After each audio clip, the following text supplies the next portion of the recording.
convocation quotidienne. Nos investigations nous ont conduits vers plusieurs parties du continent. Cependant, pour analyser la sorcellerie en milieu traditionnel africain, nous nous sommes limités au phénomène en pays abeille. La sorcellerie est ressentie chez l'abeille comme un mal qui menace la vie. Le sorcier Upala est une personne réputée nuisible qu'on cherche à éviter par tous les moyens. Le sorcier œuvre dans deux mondes, le visible et l'invisible. La question du salut est problématique chez les abeilles. Elle se traduit par des expressions comme avoir une qualité de vie, ce qui suppose donc avoir une bonne santé, la prospérité et la réussite dans tout ce qu'on entreprend. Par exemple, l'expression « tu m'as sauvé » se dit à l'abeille, « Foulé hier peut se traduire par bien-être, ou simplement par le mot bonheur. La société abeille développe face à la sorcellerie un système de protection préventif et un système de protection curative. L'analyse de la sorcellerie en milieu urbain révèle une constante dans l'imaginaire de l'homme africain. L'analyse de la sorcellerie nous a permis de tirer les conclusions suivantes. Le phénomène de la sorcellerie en Afrique est une réalité complexe. Il est ressenti de la même manière au village et en ville. La sorcellerie met en évidence un fond anthropologique et un système social qui en découle. Elle renvoie au cœur de l'anthropologie africaine. Devenu chrétien, le néo-africain continue à craindre le sorcier. Il cherche la protection parfois dans la religion de ses ancêtres. Ainsi, la sorcellerie, dans sa conception africaine populaire, pose le problème du mal et de sa gestion. Elle met en évidence le besoin de libération face à la maladie et à la mort. Dans la deuxième partie de notre travail, nous avons analysé la sorcellerie à la lumière de l'écriture, de la tradition et du magistère de l'Église. La sorcellerie, dans sa conception populaire posant le problème du mal et du mal social, l'analyse théologique de ce phénomène a pu se faire en lien avec la démonologie. Nous avons cherché à comprendre la démarche théologique dans la tradition judéo-chrétienne qui aboutit à l'idée d'un être spirituel, le démon, comme instigateur principal du mal. Autrement dit, comment en est-on arrivé à une affirmation aussi radicale? Quels sont les enjeux théologiques que cache une telle affirmation? Par la suite, nous avons montré comment la tradition judéo-chrétienne a trouvé des solutions aux problèmes du mal dans le monde.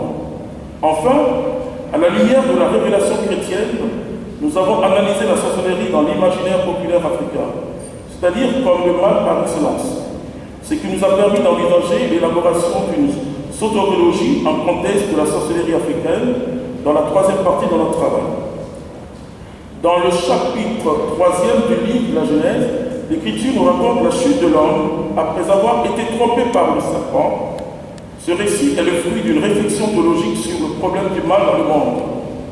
En effet, face à la réalité de la douleur, de la souffrance et de la mort, la religion juive était face à un dilemme. Ce Dieu de miséricorde peut-il causer tant de maux à l'homme, sa créature, créée à son image et à sa ressemblance? L'auteur sacré apporte une réponse radicale.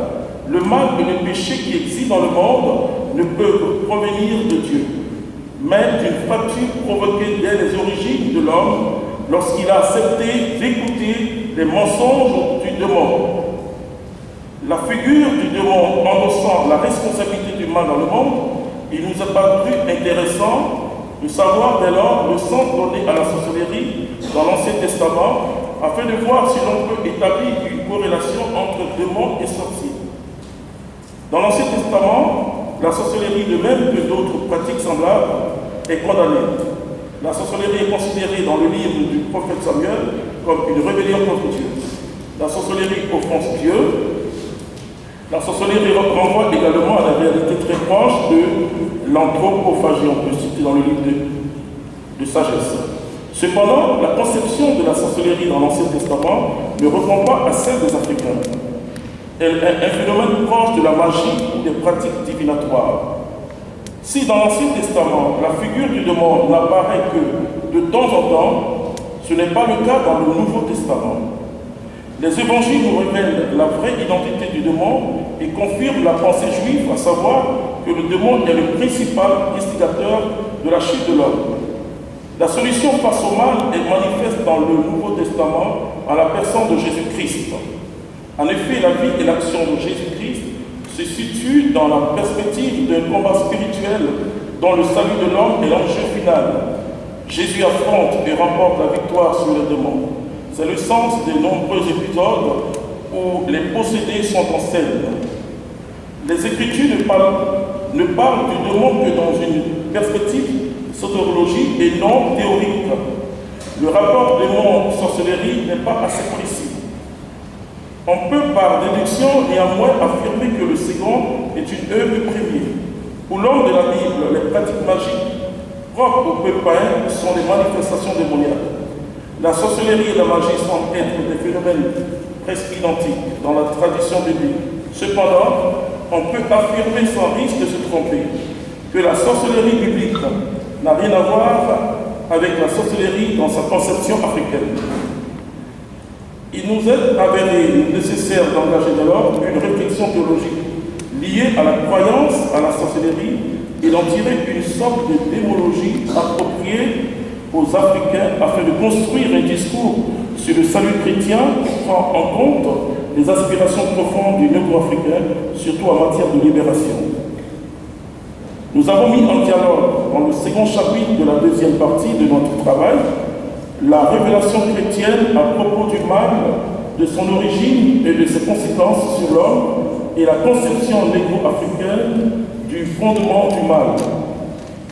Il s'agissait de mieux analyser le pouvoir de la sorcellerie en tant que réalité et d'en tirer une sorte de démologie africaine à partir de la figure du sorcier.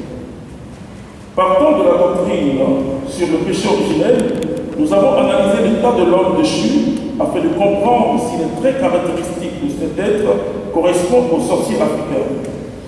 L'exposé de la doctrine sur le péché originel nous a permis de mieux comprendre l'état de dégradation morale dans lequel vivent la plupart des hommes, dont le sorcier. La question au centre de nos préoccupations dans cette étape de notre investigation était la suivante. L'homme possède-t-il en lui un pouvoir spirituel capable d'être utilisé pour faire le mal ou le bien?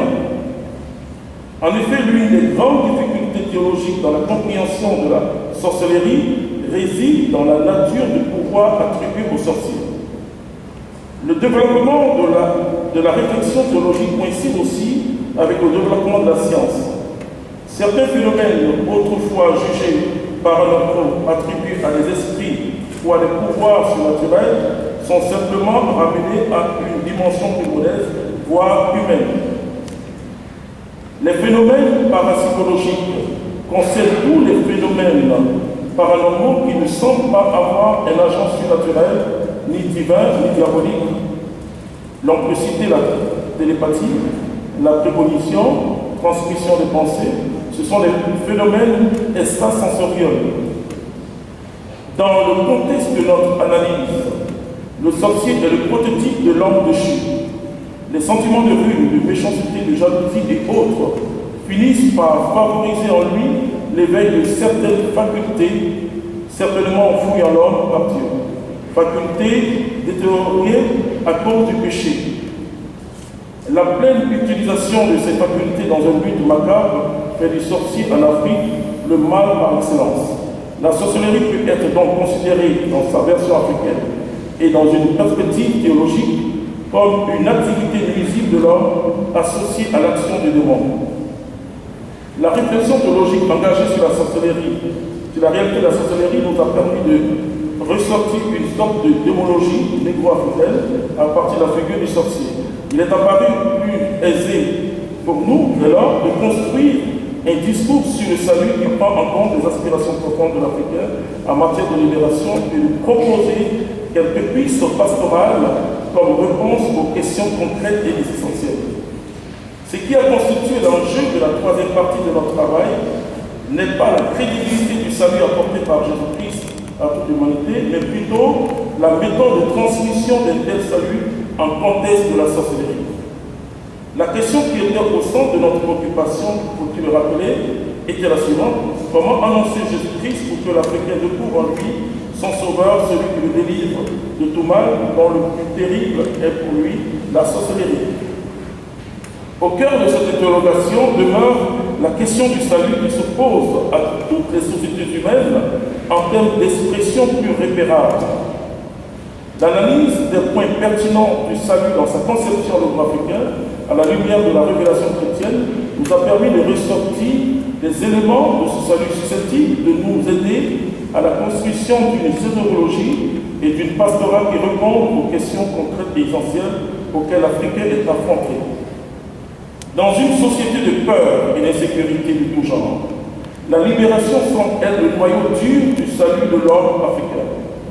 Le discours sur le salut revient à définir les lieux de libération de l'Africain. Les lieux de libération principaux sont la maladie, la pauvreté, la discorde familiale, le conflit, la mort. Le témoignage peu réjouissant de nombre de chrétiens sur le continent ne saurait mettre en doute l'efficacité du salut chrétien. Il pose plutôt le problème crucial de la transmission du message du salut chrétien dans le contexte du négro-africain. Il nous fallait dès lors répondre aux questions suivantes. Comment présenter le salut en Jésus-Christ pour que l'Africain découvre en Jésus-Christ son sauveur, le sauveur qu'il attend, celui qui donne la vie en plénitude? En quoi Dieu, en Jésus-Christ, assure la quête de vie et de protection de l'homme africain face au mal incarné par le sorcier. Dans le contexte du négro-africain aux prises avec la sorcellerie et d'autres mots, il devient urgent de dire le salut dans le langage qui lui est propre et compréhensible, seul gage de conversion en profondeur. Toute chose qui nécessite l'élaboration d'une soteriologie inculturelle capable de traduire d'une manière concrète le salut chrétien dans le contexte du négro-africain. La nature du salut détermine l'image qu'on se fait de Dieu. Notre démarche soteriologique a nécessité un déplacement des catégories classiques afin de construire une soteriologie qui découle des récits bibliques du salut, relus et interprétés selon un contexte socio-culturel africain. Nos investigations se sont appuyées sur la proposition soteriologique effectuée par Bernard Sesboué à partir des récits bibliques du salut. À la question sans cesse posée à la soteriologie, à savoir comment les Christ nous sont-ils, le parcours des récits bibliques du salut nous a permis de donner une réponse nette. Selon Bernard Sesboué, les théologiens ontologiques ou juridiques du passé ont élaboré diverses théories qui se ramènent toutes à l'idée que le Christ nous sauve par l'action qu'il exerce sur Dieu. Devant le sacrifice de Jésus en croix, Dieu, apaisé dans sa colère, n'est plus irrité contre nous. Il nous pardonne et nous rend son amour. L'efficacité du salut est ainsi attribuée avant tout à une certaine conception de la médiation ascendante. Ces théories tombent sous le coup d'une double objection. La rédemption est ici mécomprise de façon mythologique, comme une action exercée sur Dieu pour infléchir son attitude. D'autre part, la dimension proprement divine du salut du Christ est retenue comme seule source de son efficacité infinie. Le salut est compris dès lors comme un règlement de compte entre Dieu et Dieu, dont les hommes ne reçoivent le bénéfice que par manière de conséquence sous la forme de grâce invisible. La médiation exercée par l'humanité de Jésus se trouve ainsi occultée. Il y a là une double erreur, et sur l'orientation de la causalité salvifique du mystère de Jésus et sur le destinataire de la causalité. Ce mouvement a conduit progressivement à une scission contradictoire entre l'image d'un Dieu maître, tout-puissant, législateur suprême, qui exige l'obéissance de l'homme d'une part, et l'image du Dieu aimant et miséricordieux, dont la grâce justifie gratuitement l'homme. Cette scission s'est finalement produite au bénéfice de l'image du Dieu maître, tout-puissant, justicier, et au détriment du Dieu de l'amour, de la prospérité et de la miséricorde. Selon une telle image de Dieu correspond inévitablement celle de l'homme soumis et obéissant. puisque la relation de Dieu à l'homme est proposée de manière dominante comme un rapport de deux volontés. La part de l'homme n'est plus que de se soumettre. Une telle soumission qui est épice. La communion n'est rien d'autre qu'un enfermement de la liberté. L'image du Dieu retenue par contre dans le Nouveau Testament est celui du Dieu qui descend. Dans l'histoire des hommes par amour, l'amour est ce qui justifie le supplice de la croix. Justement, devant un tel amour gratuit et inconditionnel, l'homme, comme réponse en toute liberté, se tourne résolument vers Dieu. La descente de Dieu dans notre histoire découle de son amour pour l'homme. Ainsi, la dimension historique du salut permet à l'homme de tendre vers la plénitude du salut dans une espérance ardente. Le Christ apporte la libération intérieure du négro-africain. La force occulte et maléfique du sorcier ne peut être conjurée que par une autre, la force d'aimer. Jésus nous libère du péché et nous donne une vie nouvelle. L'homme devient de ce fait capable d'incarner en lui les dimensions incommensurables de l'amour. Notre proposition d'une soteriologie en contexte de sorcellerie nous a permis de comprendre le salut à partir des concepts de relation, de communion et de libération. C'est à partir de ces concepts que nous avons proposé des pistes pour une annonce évangélique et une pratique pastorale en contexte de sorcellerie.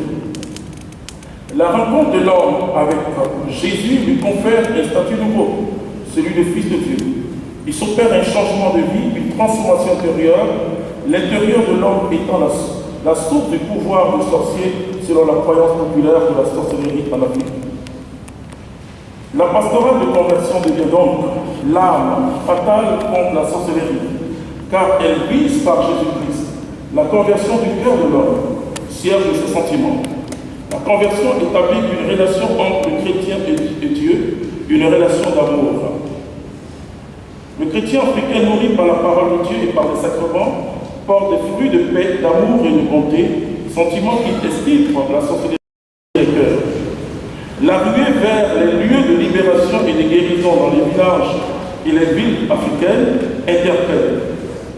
Dans l'élan de la nouvelle évangélisation, les diocèses comme les paroisses doivent promouvoir de façon officielle des ministères de libération et de guérison. Ils s'appuieront naturellement pour leur mise en place sur l'écriture, la tradition et le magistère. Leur mission en place doit viser un double objectif. Premièrement, rendre visible le salut de Jésus-Christ à travers ses aspects extérieurs et historiques. Deuxièmement, prévenir les dérapages éventuels dans l'exercice des charismes et surtout le risque de réduire le salut de Jésus-Christ à son aspect historique. Assurer un lien de communion et de discernement avec tout groupe qui a les mêmes objectifs. L'épanouissement spirituel et économique des chrétiens est l'une des tâches fondamentales de l'Église. Nous nous sommes rendus compte que là où il y a la pauvreté, la sorcellerie vit.